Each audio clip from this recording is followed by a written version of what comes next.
when God has an intention, what happens is God automatically brings that intention into being. So God had an intention to have children. And as soon as God had that intention, immediately there were all these little images of God created. Right?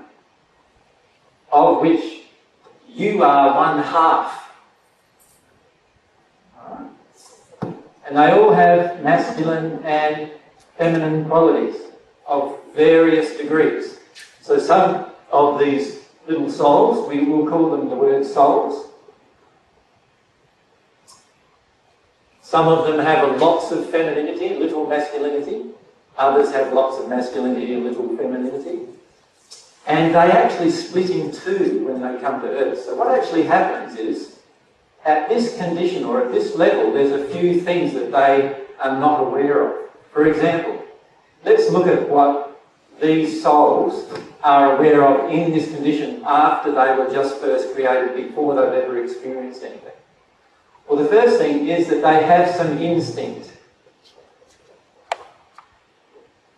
So they instinctually know to incarnate, for example, and we'll talk about what that means in a minute.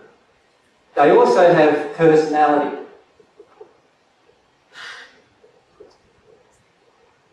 And this is why, like, some people, after they've come onto the earth, some of them seem to be really good at music, other ones seem to be really lousy at it, some seem to be good at art, others terrible at art, and so forth. All of these kind of things are all a part of the personality. And God created the personality.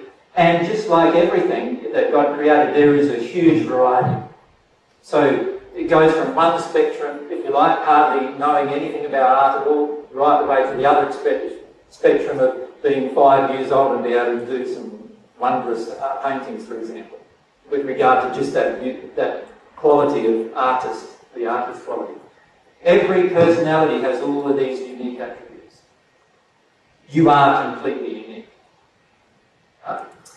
There's a few things, and this is where the challenge begins. There's a few things the soul does not have. And the first one I'm going to say is really going to challenge you. At this stage, the soul does not have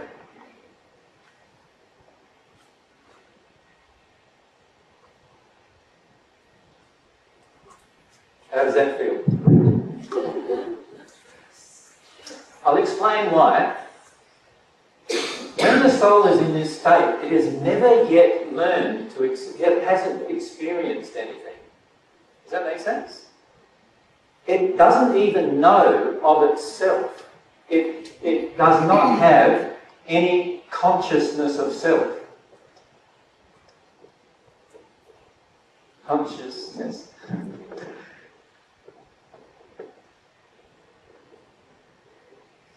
In other words, it's not yet aware of who itself is. Does that make sense? The reason why is because it's never actually experienced any life at this stage. At the instant God created the soul obviously never had a previous existence. Does that make sense?